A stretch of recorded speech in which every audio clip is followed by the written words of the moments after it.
Welcome to a new series from D1Baseball.com. We are calling Fourth Coach Conversations. I am your host, Michael Patrick Rooney. This is episode 7. We have had a blast so far on these Sunday night calls.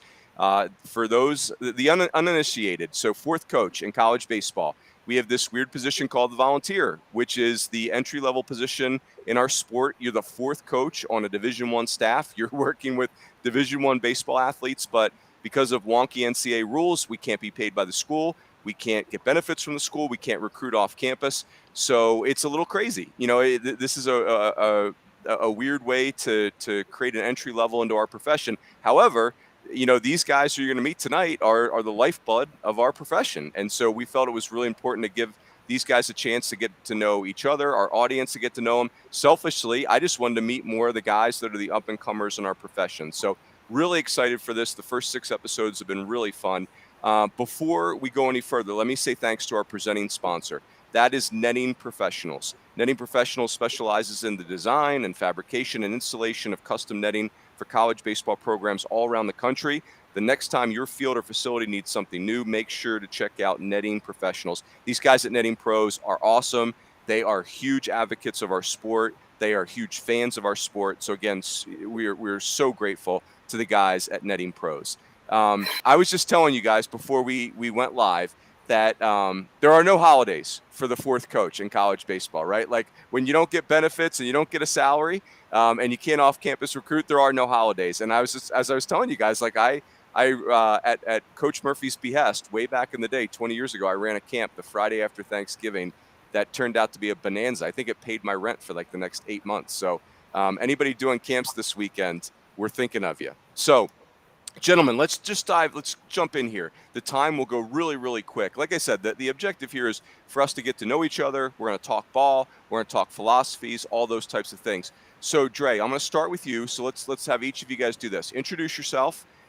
Give me your timeline. Just, you know, your bullet points, where you grew up, you know, like kind of hometown, where you played your college ball, you know, where you've coached so far, kind of the bullet points of your resume. Go ahead, Dre. Yeah, Ruins, thanks for having us. This is an awesome opportunity. I'm from San Mateo, California. Give me your name, Dre. I'm the only one that knows you. Sorry, Coach. Mercurio from San Jose State University. From San Mateo, California. I went to Sarah High School, home of Tom Brady and Barry Bonds. Then I went straight from there to San Jose State, where I played 4 years. First year under Coach Peraro. Hall of Fame, legendary coach there. And then for Dave Nakama for 3 years. And then after that, I played 5 years of independent baseball in the Frontier League. The team I was based was in Northern Kentucky, the Florence Freedom. They just rebranded to the Florence Y'alls. This is my second year at San Jose State, coming back as the volunteer. So it was Sarah, San Jose State, Indy Ball, back to San Jose State. And it's been my home for, 8 years, I guess, including my playing days. All right, Jay, before we move on to Alan, so I'm assuming you're a Tom Brady fan. Did you become a Patriots fan and then a Buccaneers fan, or maybe you're a Niners fan? Talk me through your NFL allegiances. Yeah, that's pretty much I was a Tom Brady fan, so when people ask me who I'm rooting for, I tell them the Patriots, and I tell them the story. You know, Tom went to Sarah. He lived, grew up down the street from me, kind of all that. Everybody who knows that, because I make sure to let them know. But yeah, now I'm a Bucs fan, and it's been a good time to be a football fan for Sarah Padre guys, especially me these last decade. I feel like my whole life pretty much. So loyal Tom Brady guy. Hopefully Bucs pull it off again. I love it. Good job. Yeah. Smooter, go ahead. My name's Alan Smoot, coaching at the University of San Francisco. I actually lived in San Mateo for a few years before I moved over to the East Bay. I grew up in Moraga, went to De La Salle High School, and then to College of San Mateo for 2 years, and then transferred to University of San Francisco. I played a couple years with the Rays after I graduated in 2017, and then I've been back at USF. I did operations in 2019, and then I've been volunteer since then. So this is my 3rd year. Smooter, who was your coach at CSM? Doug Williams. Still there. Legend. Gosh, Yeah. legend. Is that like 20 plus years for Coach Williams there now, or maybe even longer than that? I think a little bit longer than that. I think he's been there forever. I don't know. He got the job Forever super young. years. I think he was like 25 or 26, I think, when he got it. Oh, that's so great. Gosh, he's the best. He's That still doing it. That is Yeah. great. Love it. Very good. Goldie, go ahead. All right. I'm Brad Goldberg. I'm from the baseball hotbed of Cleveland, Ohio. I originally went to Coastal Carolina out of college, transferred to The Ohio State University when Coach Beals got the job there. I spent 8 years in pro ball, 7 with the White Sox, 1 with the Diamondbacks organization. Retired, and Coach Beals let me back on the staff, originally as director of pitching development. This is my 2nd year as the volunteer. Goldie, you were at Coastal, I think 2009, 2010, is that right? Correct. So the 2010 Coastal team, wasn't it like 55-10, some outrageous, and you guys just ran into South Carolina in the Super Regionals? Do I have that right? Correct. I remember, I'll never forget Gary Gilmore after you guys lost in that Super Regional. Christian Walker hit like a walk-off home run or something. Is that? And if I'm taking you down into trauma, please stop me. Oh, good. Yeah, there were some really good teams there when I was there, and we ran into some juggernauts as well. Who were the big leaguers on that Coastal team 2010? The little left-hand hitter, Listella, was he on that team? Tommy Listella was our second baseman. That's correct. Keith Hessler had some time in the big leagues as a left-handed starter. Rico Noel played in the big leagues. Goodness. I feel like there was a center fielder that the Rays drafted, or somebody like a middle of the field guy.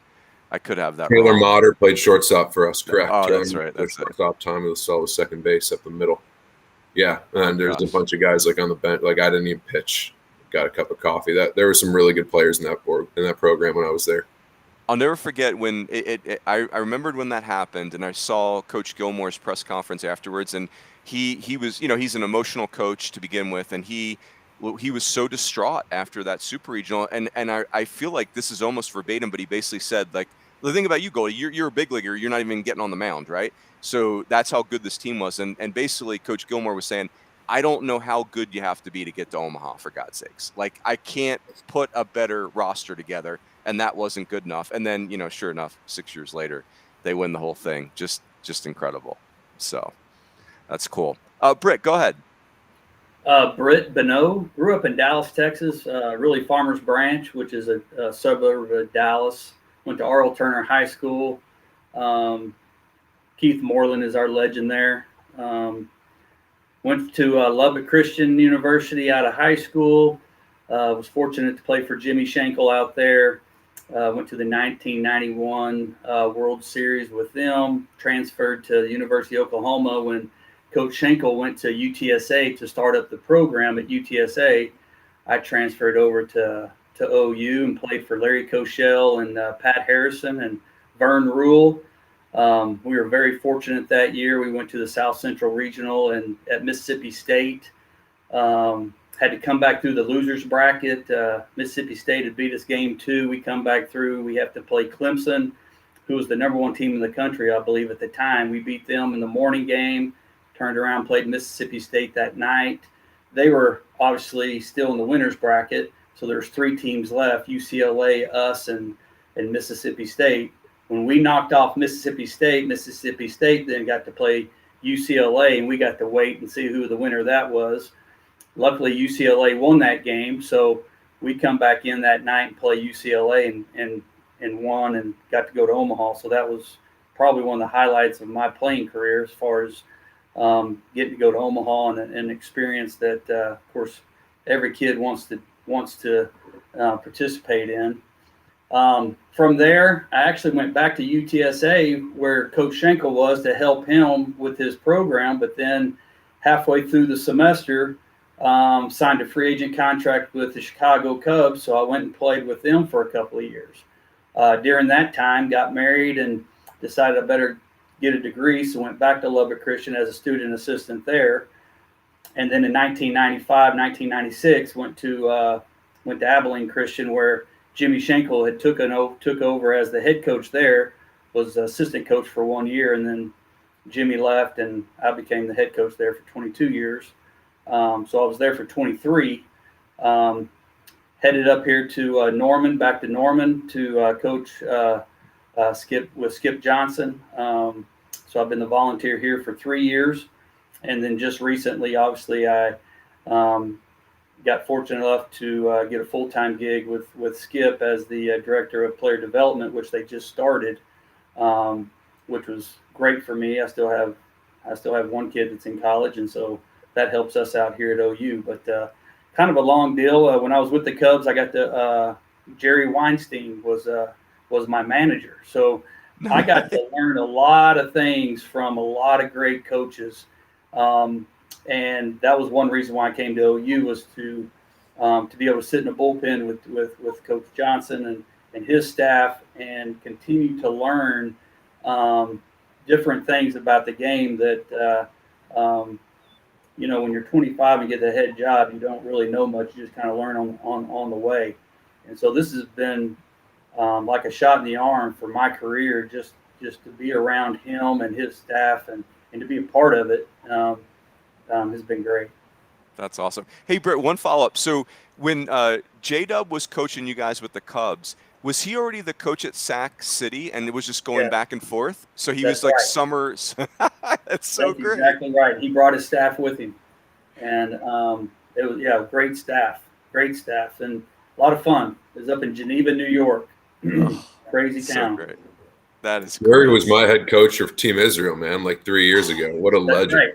Yep. Oh, my gosh. That I have is an awesome story about him. I can tell you. Watches You and ready for it? on his back pocket. so That guy can work it.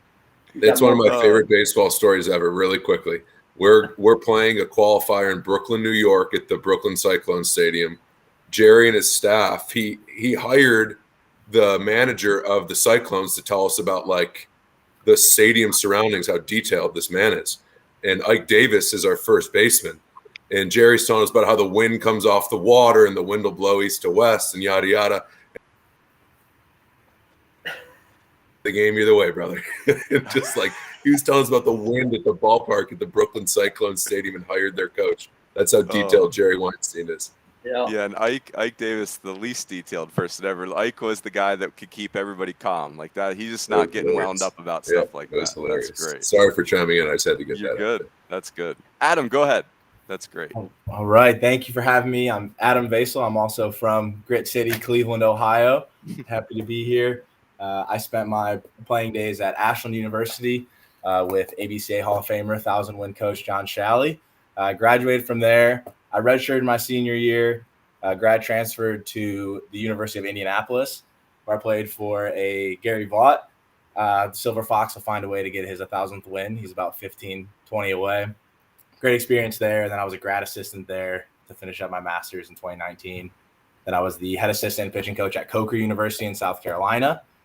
Spent a year there. Then last year I was at Miami University in the MAC, which is outside of Cincinnati, Ohio, and Oxford. I was a director of pitching development there. And now I'm the volley here at SIUE. Okay, Adam, one follow-up. So you had Sam Bachman last year. What was the highest recorded pitch you saw come out of his hand?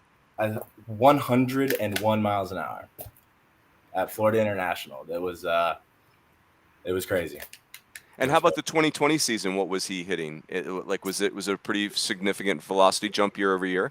Yeah, I mean, not significant in a an outlier way, but he climbed it up. I mean, he came in, from my understanding, as a freshman throwing 90, 92, 93, I believe, and then just kind of clicked up. And he talked about when COVID first hit, he just tripled down on himself and turned himself into the person he is today. And we may talk about it, but it was amazing to just be around him and help facilitate what he was doing.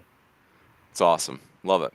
All right, let's go. We'll keep ripping around the horn here. So, Dre, coming back to you, this will just be a kind of a quicker hitter. Give me your areas of expertise. You know, the parts of the game that you're either coaching now or you've coached in the past. What would you say your areas of strength or expertise are? Go ahead, Dre. In no particular order, I would say I'm pretty comfortable teaching the hitters. So hitting, outfielders, and base running. Played center field my whole life, so I feel pretty comfortable in those 3 areas. And right now, I'm coaching the outfielders, the base runners, and then assisting our head coach and our other assistant coach with the hitters. Love it. Smooter, go ahead. I help out a lot with the hitters. I was an infielder by trade, and then I'm working with the catchers, so that's kind of been a transition. Pretty fortunate to be able to like bring in guys that I played with, or you know, some of the like catching specific guys like Brett Thomas, who does the catching academy. And, I'm blanking on his name. He's catching coordinator for the Padres. Was coaching at Delta. Dude, I'm blanking on his name. Brian. I feel bad. I can't remember his name. We have to Google that. Yeah. But yeah, no, I'm definitely able to bring in guys that can help me out a lot too, which is good for the guys. I love that, getting the opportunity to coach a like kind of out of your comfort zone position too. That's really, especially that one, because that is obviously so unique. That's good. Yeah. Good stuff. Goldie, go ahead. Yeah, I'm on the pitching side. Nothing more, nothing less. Want to learn more about hitters or try to get more hitters out. So I try to dip my toes into that water, just trying to get more hitters out as best we can. That's awesome. Hey, Goldie, you were a right-hander or left-hander? Right-hander. Right-hander, unfortunately. Yep. Yep. Yeah, that's right. I hear you. Britt, go ahead. Your expertise, the answer is yes. Yeah. I would say hitting and outfield, because I played those 2 things the most. But when I was with the Cubs, I had Sandy Alomar. And my first game in pro ball, they put me at short, and I was a center fielder. So I've never played infield. And so having Sandy Alomar take me to the backfield and teach me drills, it didn't make me very good, but it made me a good instructor. So I kind of love that side of it as far as doing the infielders. Did pitching for 6 years at ACU, because I had a great assistant coach named Brandon Stover that was with me. And J-Dub sent me his Team USA catalog and his Cal Poly catalog through those years, which I just followed it to the T and acted like I knew what I was doing. That's great. When you say Sandy Alomar, by the way, Brett, you mean senior, right? Not junior? Oh, yeah, senior. Yep. So that so he what position was senior? Was he an infielder? Senior was an infielder for the Yankees for a long time. Yeah. Oh, wow. That's great. Yeah. Really cool. Yeah. Go ahead, Adam. You know, I say kind of like triple threat. You know, when I was playing, I was a catcher and had a cup of coffee pitching, and I transitioned with the Florida Baseball Armory. Now is when I transitioned to the pitching side. So here at SIUE, I work with the pitchers and catchers. I'm assistant pitching coach, which is different for some volunteers. Usually it's helping with outfield or something hitting capacity. So here it's catching, pitching, and providing any value I can anywhere else. You know, throwing beep, hitting fungos. But I have some experience at most. But right now I'm definitely the pitching catcher side. And when you reference FBR, so that famous Florida baseball ranch, you got to spend some time there, Adam? I did, yes. So I went there when I had shoulder surgery my senior year at Ashland. Just tried to work through some rehab and tried to avoid surgery, and ended up having to get it. And my rehab, I had a good friend, Alec Hammond, who worked there at the time. I went down and worked, like I was training at the ranch. Mm-hmm. Developed a good relationship with Randy and Amy Marsh, and went there, and I worked for a summer of 2018, I believe. And I went down there to be the hitting coordinator, the Florida Battery, the hitting system. Okay, so I was running the hitting, and then the head coach at Indy at the time, he called me and said that we had a bunch of pitchers coming in and they needed help on the pitching side. And at first I reluctantly started diving more into the pitching, the floor training stuff. And I love it. I absolutely love it. Pitching is cooler than hitting. I'll say it. And some people may come at me, my future or former teammates, but yeah, that's where the transition all started, was down there with Randy and at the ranch and the now Armory. So cooler is an interesting choice of words. Adam, I think you could get away with it. I would say this. I think pitching keeps more coaches awake at night than hitting does. I don't think any coach out there that doesn't feel great about his pitching gets very good night's sleep. Whereas hitting, maybe you can trick yourself a little bit. So I'll back you up on that. Thank you. Yes, there you go. All right, Dre, so let's come back around to you. So for this round, guys, take your favorite area that you coach and teach. So just pick one area and try to boil it down, some of your core philosophies, the things, and again, this could be any part of the game, your core philosophies in 3 sentences or less. Go ahead, Dre. I'll pick hitting, and I would say core philosophy is we need to be offensive to our pitch, to the middle of the field. Pretty much as simple as that. So being offensive to our pitch, to the middle of the field on the hitting end is what we try to get our guys to be. I love it. I shared this with the group last week, but Arizona has a philosophy similar to that. It's a hyper aggressive offensive philosophy, and they had T-shirts that said it's a line drive or it's a ball. I love it. It's so good. Smooter, go ahead. I would pick hitting as well. I would say some of the core things for me would be, rhythm, timing, and controlled aggressiveness, and just trying to simplify everything. I think a lot of guys worry about way too much stuff. When it's all said and done, you got to, swing at strikes and take balls. Love it. Smooter, those things that you believe, because obviously you were a very successful player, those things that you believe or that you teach as a coach, do you think they're more reflective of things that worked for you as a player? Or is there a little bit of things in there, I think this is almost more common in coaching, things that you wish you had known when you were playing? A little bit of both. I think, I actually was able to, or I had to pitch a few times, like in pro ball, and that's kind of when you realize that the pitcher's got to throw it into a pretty small little box, so most of the pressure, or it's a little bit harder for him, if the other guy's got a bat, you got to throw that small boy. Yeah. Literally has a bat. Yes, that's right. Love it. Goldie, go ahead. Give us your core beliefs on pitching. I want to make you do pitching. All right, let me unmute myself. Pitching, probably being convicted and throwing your best stuff most often. Executing with your best stuff as much as you can. So not conforming to norms of establishing whatever pitches you can. You be the best version of you and execute and have some conviction behind it. Goldie, so you pitched kind of right before analytics became the craze. Do you feel like analytics has helped guys? Because I just don't recall. Maybe I just missed it, but I don't recall players being able to know percentages of what they've done as distinctly as they do now. We were keeping charts back then. Maybe we could, but do you feel like that's a part of analytics that's been really helpful to players? Is they probably know what their best pitch is, and you can just spit stats at them like 7 seconds after the game, like you threw that pitch 52% of the game. Is that something that you think's been really important as far as that part goes?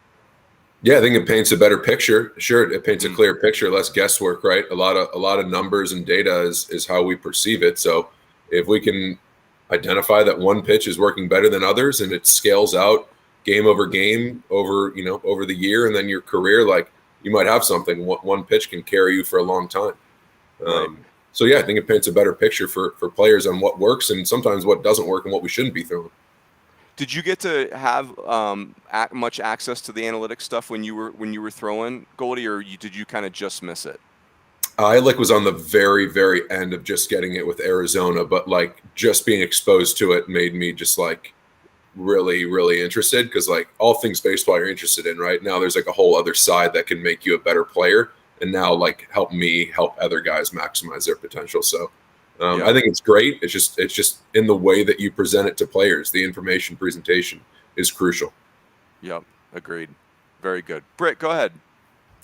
I would say the controlled chaos offense. That's what we like to say is controlled chaos.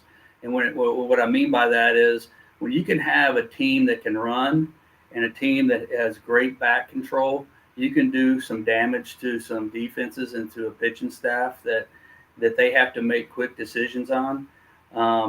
I know that when I was with the Cubs with Weinstein, he really preached the base running part of that. I took that into my coaching career. Our new volunteer who came in a couple of weeks ago was Reggie Willits from the New York Yankees, and he's put that on steroids. And so I've really, in less than 10 days, I've learned more about base running and things from that guy. But the controlled chaos offense is exactly what I would say is my bread and butter. Love it. And I got that from camp.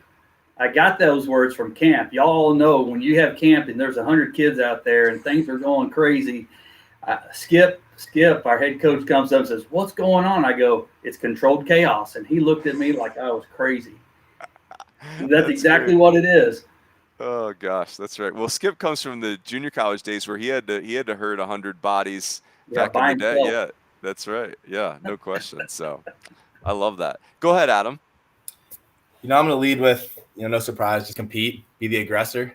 We always want to attack. We want to set the pace, no matter what you're doing, offense or defense. I'll stick with pitching is always be the aggressor. We have the ball in our hand and they have to hit it, right? So that's number one.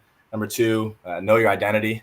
Goes a little bit off of, what Goldie said was know who you are and be the best version of yourself. Fill that up, what pitches you throw, what your arm slot is, what your role is. If you don't have a role, whatever it is, go all in on yourself and your identity. I think that's really important. And thirdly is, dominate the environment from a coaching or playing perspective. From coaching, we have to create the environment to get what we want out of our players, whether it's competitiveness or toughness or whether it's a fun day, whatever it is. We have to build the environment. And then from a player perspective, dominate the environment. As soon as you get off the bus, do what you can do, the controllables before the game starts and the intangibles within the innings to make the day your day.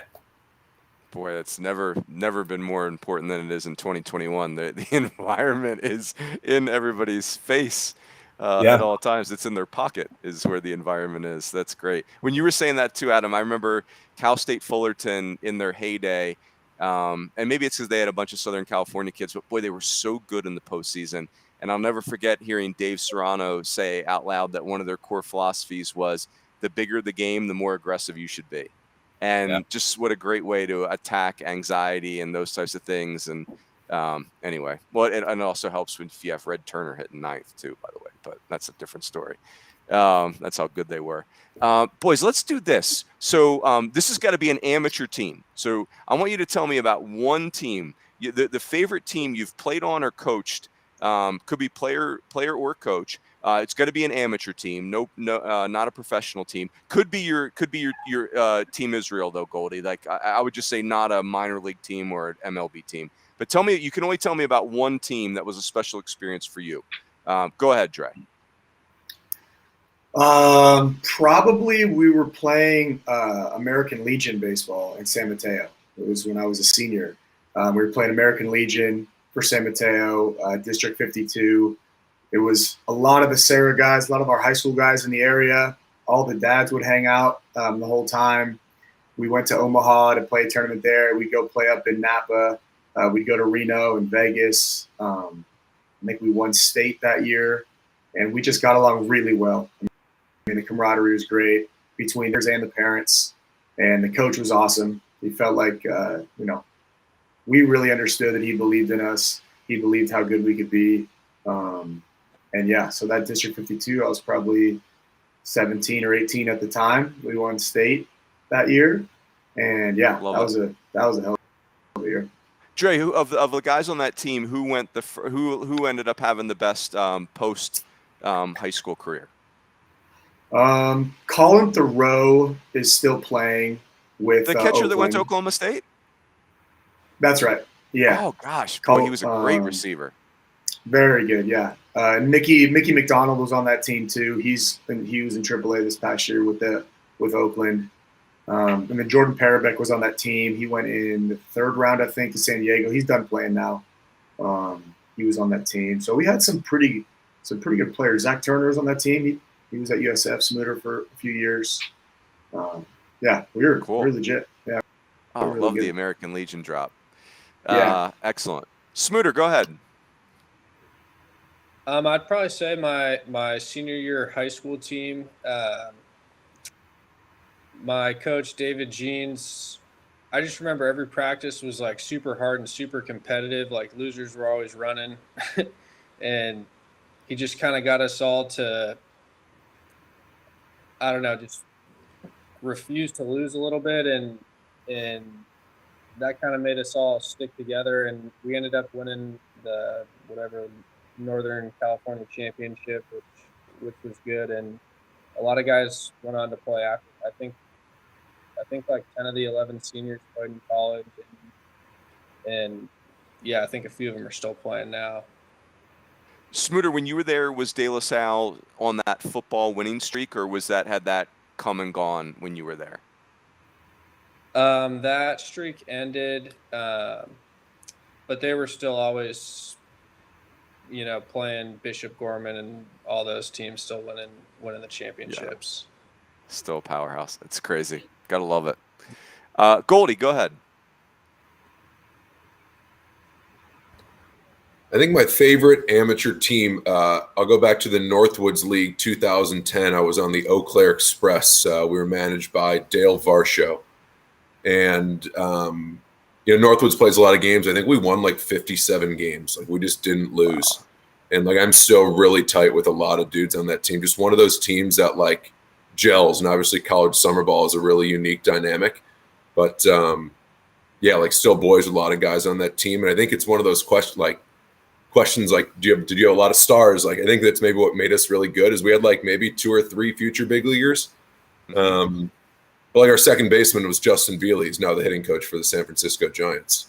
Like, no way. Yeah, just like an awesome group of dudes. And we're all like still really tight randomly. Just 2010 Eau Claire. I think we were number 1 in the summer, like over all the Cape teams. It was just, we just didn't lose. It was just bizarre.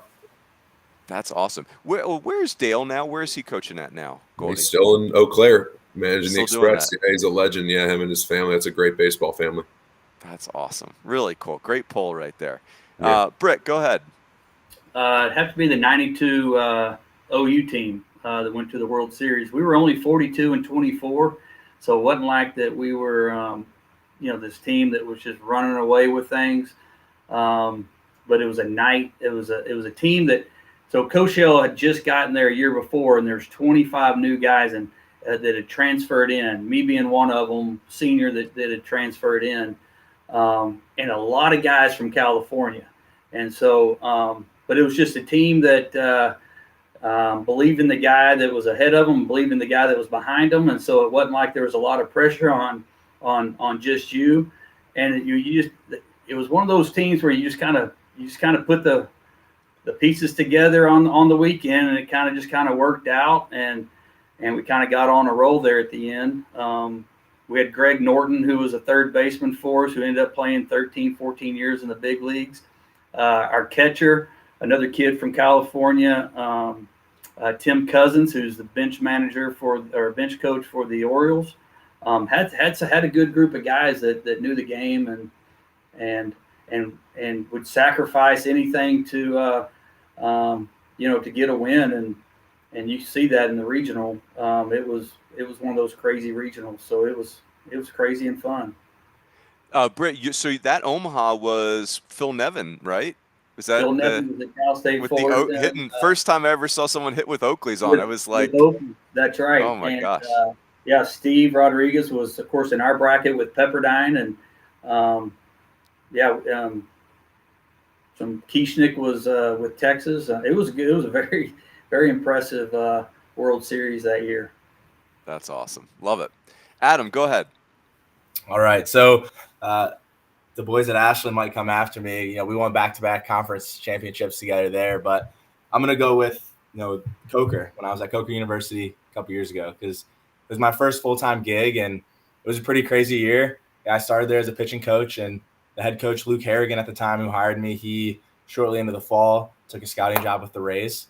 So then I became, the head assistant, and Bob McLaughlin, who was the other assistant, became the head coach. And we just had a lot of fun working together, and I was learning a lot from him, and he was trying to learn how to be a head coach, and that dynamic. And there's a lot of development there professionally and just growth wise. In the school, the president left, so they're going through a new president, and then some stuff out. There was a hurricane, and then COVID hits, and it was a lot of things that could have hurt us that year. But I still talk to some of the players, and they reach out a lot, and it was a great time just being down there, learning how to communicate with new types of people. I'm from Cleveland, right? And Goldie can attest. It's a lot different going to South Carolina when you're working with some of the people down there, and experiencing all types of people is very memorable for me. It's front of brain, and I really enjoyed it. Adam, have you ever crossed paths with Forrest Arnold? He wasn't pitching there when I. No, he was not. I know he was on here. He's an alum. He came back, alumni weekend, and I met him on the road and whatnot. So I know Forrest a little bit. Cross paths, yes.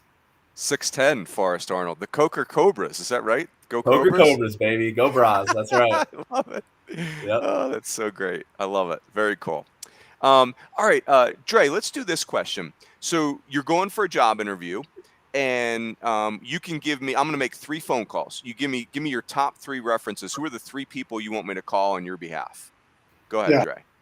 One quick thing. Circle back on that last team. I was on that team. Who's in the big leagues with Toronto right now. All right, there you go. But 3 references. I'd probably say our current head coach at San Jose State, Brad Sanfilippo. I played for him when he was an assistant at San Jose. He's been very good to me. Beautiful family, his wife Colleen and 2 daughters. So Flip, as we call him, would be one of them.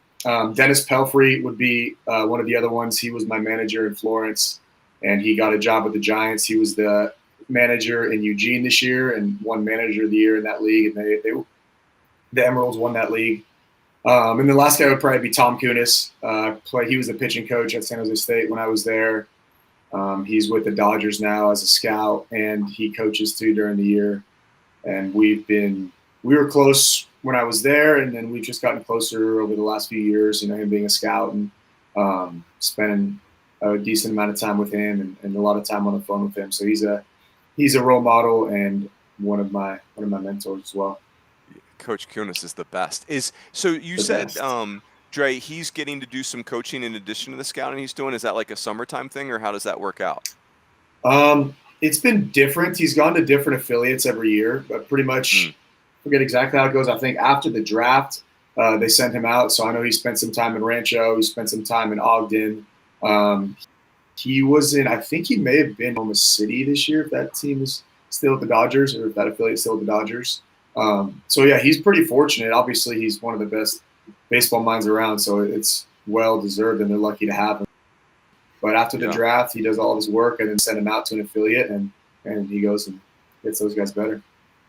That's awesome. I love it. Yeah. Smooter, go ahead. Give me your 3. I'd definitely say Nino Giarratana, who I played for and work for now. Who else? I'd say Noah Jackson. He's an assistant at Cal. I played summer ball for him for a few years and have still remained close with him. And I'd probably say Blake Budiera. He was my manager in Hudson Valley for the Rays. I still stay in touch with him, and I was able to learn a lot from him. He was like the youngest minor league manager ever. I think he was like 25, which was crazy because I was 23. But that's great. Smooter, where did you play for Noah? What summer team? The California Warriors. And that was like when you were a high school player, or that was when you in collegiate summer leagues? That was when I was in the summers when I was in junior college. Oh, cool. Where was he coaching in the school year at that time? He wasn't at Cal yet, right? Obviously. No, he I think was scouting with the Padres. He was at Cal and then took a couple years off and then went back. Got it. Okay, cool. Very good. Goldie, go ahead. All right. Easy number 1, Coach Greg Beals here at Ohio State. He's helped me a ton professionally and personally. Almost like a second father figure to me in some trying times. I work right alongside of Dan DeLucia here. Been an extreme help in my career. almost like an older brother to me. Our whole staff here, I've never coached anywhere else, but I think maybe a third one, just going like a different route, maybe just like an obscure one from like pro ball, like a strength conditioning guy, athletic trainer, just like hopefully someone who I was just like professional around and treated them kindly, going a little outside the box versus just like people you're always around every day. Maybe like if I was in a power position, I'd probably call someone outside the box to see how you treated someone who was maybe just not a part of your everyday, environment ecosystem. Yeah, that's really cool. Goldie, so your career is really fascinating to me. Like it feels like you've had the highest of highs in our sport, right? Like you get to literally pitch in the big leagues, but yet your path was not like super clean and straight. Like you had to really, you go to Coastal, then you come back. This is back before the one-time transfer and all that type of stuff. Was there one person that really was pivotal for you as far as finding turning points along that way? In baseball or like family? It could be either. Oh goodness. I mean, Coach Beals was, by my side the whole time. Like he could have easily, like I was ineligible for a year from not being like towards graduation, like credit hours. But my father was the one who like tough love, but also like realistic. So like one day Coach Beals and my dad like had a sneak attack meeting on me in the office and like kind of had to turn my life around. My dad drove down from Cleveland and Coach Beals had him in the office, and that was a scary meeting, but probably the best meeting I've ever had in my life. And that was before your fifth year, before that Correct. Final year that you really had that good year. That's awesome. Mm-hmm. Oh man, that's great. Good stuff. Go ahead, Britt. The top two that come to mind is, of course, Skip Johnson here at OU, just because I've known him for a long time. He grew up in Denton. I grew up in Farmers Branch, right down 35 from each other. I've known him for a long time. And now that I've been able to coach with him for 3 years now, I think that relationship would be probably one that I would have you call. Of course, Jerry Weinstein or Pat Harrison, who is the hitting coach here. Pat and Jerry were both in the Dodgers organization together. Just those three right there are huge impacts in my life as far as my coaching philosophy. But if you wanted to hire me, you would call my wife, because she would be the one that would pretty much show you and tell you how dedicated the family is to baseball, because she's never missed a game. And we had four daughters, two years apart. And now my youngest, who we drug up here after her during her junior year of high school to Norman, and there was no questions asked. It was load up, let's go. So that seals the deal. Yeah. That's you and Goldie both was very clever. I like the way you guys are, kind of seeing the whole field there. So Britt and Goldie, let me ask you guys both this question before we go to Adam. So you guys both have played for Jerry, the legend, Jerry Weinstein, right? So he is a hero to all of us in coaching, but I never have been on like the same staff with him or played for him or anything like that. I've just been kind of like this person that's listened to him do a million clinics. What is it like to be on the same team with him is my question, because here's the way I picture it.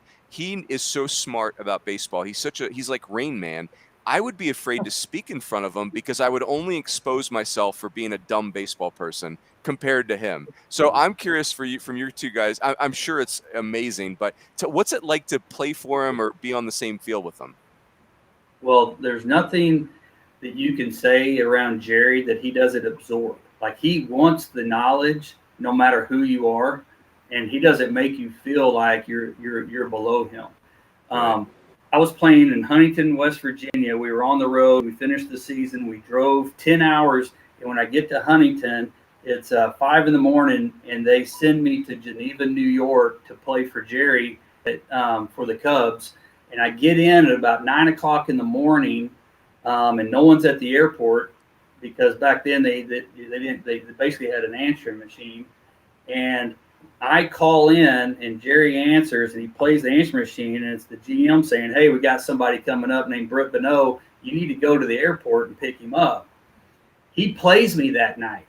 I haven't slept, He plays me that night, and I got to stand by the guy who had a dictaphone in his pocket that he would talk in after every play and have 2 stopwatches, and he's working it. And then the next morning he's in there after he did his treadmill or his elliptical or whatever he was doing, and he writes it all down to do reports. And that guy, if I called him right now, would send me anything I needed regarding baseball-related stuff. That if he had it, he would send it. And that's just the type of guy he is. So great. How about you, Goldie? What was your experience like? Yeah, just like uber calculated and prepared for everything. Communicated roles really, really well. I think that the Team Israel experience is very unique just because it's like all you're trying to do is win. There are no personal stats. Like, you are together for a week, 2 weeks, and we went probably a lot further than anyone anticipated.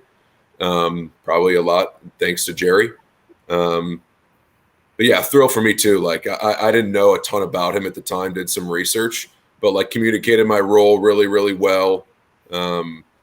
Asked how we were doing, just like a personable dude, but like you can tell, like just stoic in the dugout, calm. Always had the toothpick in, just like you felt comfortable with him as your manager, if that makes sense. Yeah. Oh gosh, that's so great. We need to do a separate pod on J-Dub. Adam, coming to you. Give me your three. Who are the three people you need me to call? All right. So aside from Sean Lyons here, right, everyone's the head coach in-house. I lived with him and his family for 3 weeks while I was waiting for my place to get ready here. So that was amazing, and he's been great for that. I'd go Matt Passour. He's the pitching coach at Kennesaw State.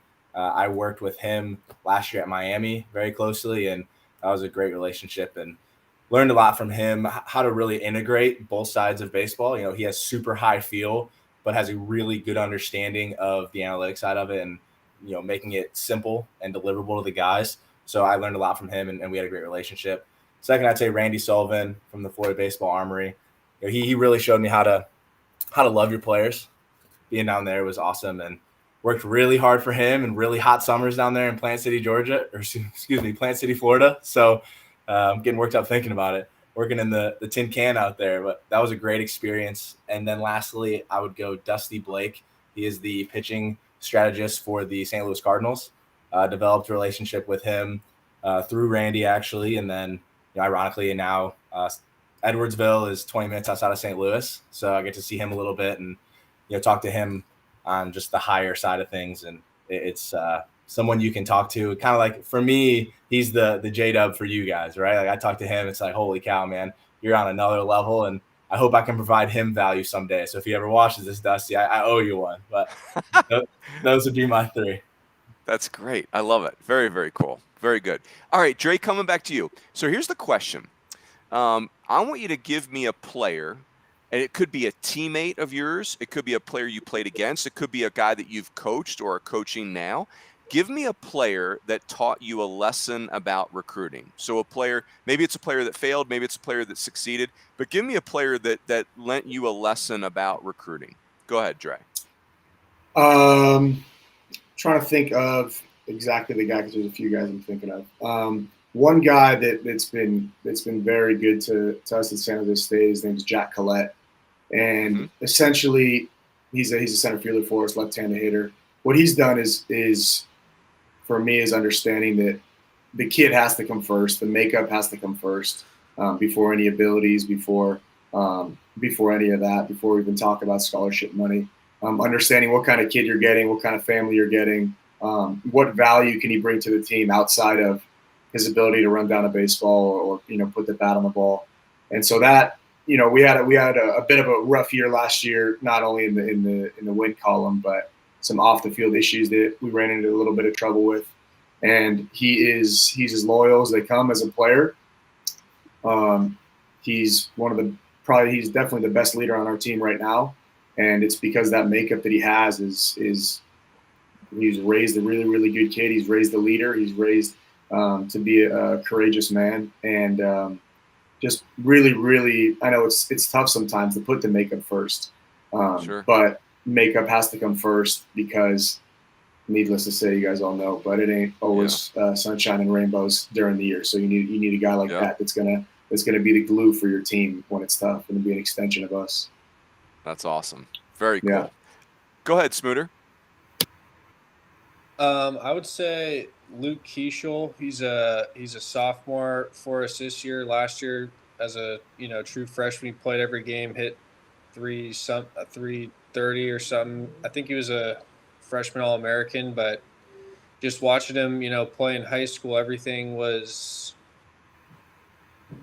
like he was just a little bit raw and it didn't look the best. But, as we started playing games all fall, like the kid can hit. I mean, I don't know if he struck out all fall this year.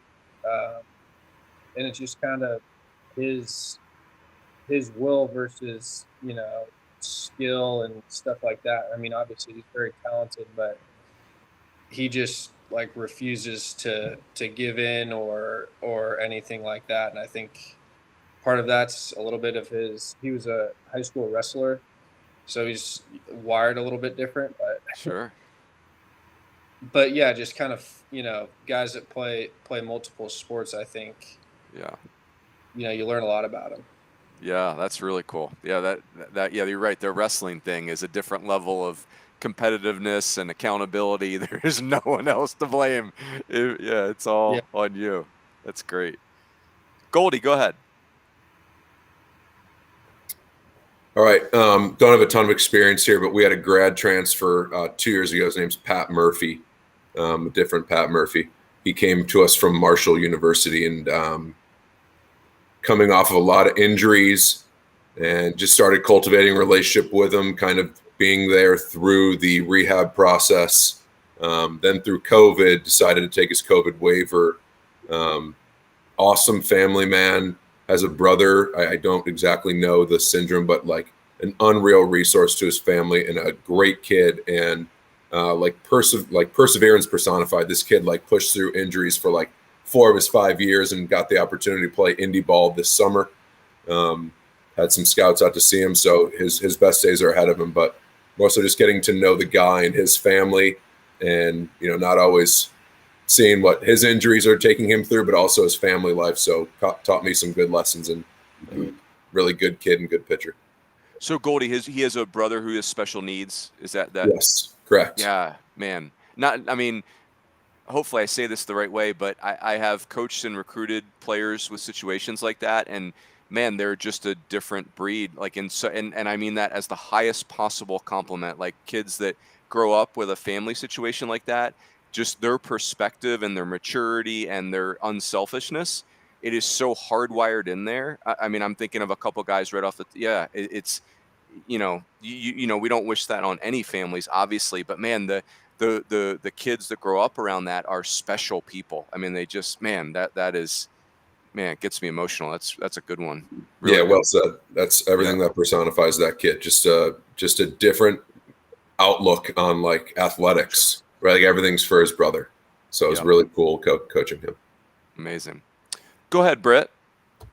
The first that stands out to me when it comes to just an actual player is if I see a barehanded hitter, a guy that doesn't wear batting gloves, I want him. I have no idea why. Maybe it's because I didn't use batting gloves. That's great. But a barehanded hitter, like those guys, love to hit. Yes. I mean, the second guy and the first guy that I had that was like that was a guy named Ryan Barker, and he led everything. I mean, he took us to the World Series at SIUE and was just for 4 years was just never struck out. I mean, what wasn't an All-American or anything like that, but led the team in RBIs. You just put him in the 5 hole because the guys ahead of him, they got in. I mean, he was going to knock them in. The second guy I had, it was my first year, and he was a walk-on, ended up being on scholarship, a guy named Jason Noble. And nobody on here would probably know him unless you're from South Carolina and you go to church because he's a preacher. But he was so mature, and he was a lot mature than me, plus he was only a year behind me, because I was young. And the way he could handle the team, because he was a Bible major there at Abilene Christian, but he could also pitch, and because he was tall and lanky. But he taught me that you got to have some players that are on your team that are mature, that the guys will go to because they're not always going to come to you. And so I took that when in future going out and recruiting guys, you got to have some maturity on that team as well, so that when they're alone, somebody's in charge. And Jason taught me that. He's such a great guy, and we still talk today. But those are the two things I would say. That's great. Really cool. Really cool. Adam, go ahead. Man, this is a great question. This is a tough question. I don't have a ton of experience in the recruiting. You know, I've only got to see, guys from Coker and got those guys there and helped give it a conference tournament. But I'd say a player here, Alex Scheer. He's a right-hand pitcher, junior college guy. And his story, he didn't have a lot of success. He was at John A. Logan and didn't have a ton of success there, and has gone through a lot of mechanical changes, right? Really smart kid, super athletic, and has just tried everything he could to see what would stick. And it's been really cool to see him this year, buy into our process, which was no surprise. But what stood out to me in the lesson in recruiting is the point is I think there's value in recruiting guys that weren't on the state championship high school teams, weren't on the best teams in high school, didn't have the amazing summer profiles, right? So they had a little bit of, grit to them. They had a little bit of substance. Like they've gone through the trials and tribulations of who knows what it is off the field, on the field. But from what we know, what we can see is on the field. And I've learned a lot from seeing him go through the changes that he has and really buy in. He's just a lot more worldly, a lot more experienced than someone. Yeah. Which I think I love it. That's really cool. All right, let's do last one, boys. This is one of my favorite questions. So I want you to give me, this could be from your playing days or from your coaching days. Give me an aspect of an opponent that you really think highly of. I think as we're building our coaching library, like I got to coach against Cal State Fullerton, and I love their culture. Getting to coach against Florida State, those guys just murder fastball away. So that's what I'm looking for, is a specific aspect of an opponent that you've played against or coached against that you really has impacted you. Go ahead, Dre. Yeah. Off the top of my head, what Stanford's doing right now with Coach Nicholson and Stevie Rodriguez, they have a really, really good ability to lay off of the breaking ball pretty much in general, but especially when it's out of the zone. Those guys destroy fastballs to the opposite gap, left-hander, right-hander, whatever. They lay off of the breaking ball, and they just destroy fastballs when they're in the zone. And with their ability to lay off the breaking ball, most of the time it gets them into high leverage counts, and it really allows them just to be very offensive at the plate. So not really learning from them, but watching them and playing against them and getting our butt kicked a little bit in the fall this year by Stevie and Tommy and those guys. So the swing at pitches that you could do damage on, and really understanding that it can be a team approach and it can be executed as a whole. And it's very noticeable when guys buy into that plan. I love it. I know that Stanford went to Omaha last year, but I'm just saying, if Stanford was a stock, my wife and I would be selling our home and dumping cash into that pup. I mean, they are big time on the rise. Last year's Omaha trip is just there's tip of the iceberg. So very cool. Smooter, go ahead. Yeah. I would say teams just with super good strike zone discipline and understanding of situations. We played Stanford, and anytime that we hung a breaking ball, it didn't come back.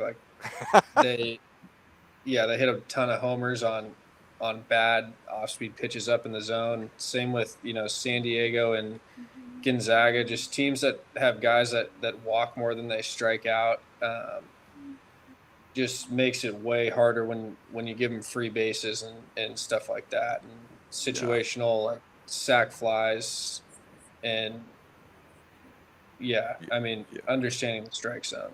I had Gonzaga for a game last year, and I don't know that I've ever seen that many absolutely murdered line drives in the middle of the field. They just murdered the middle of the field. It was wild. So that's a good call.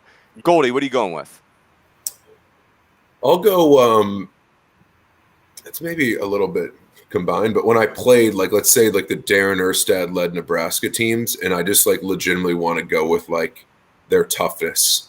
Not sure they did anything amazing, but I just know when I was done I faced them 2 or 3 times in one year, and I was just mentally drained.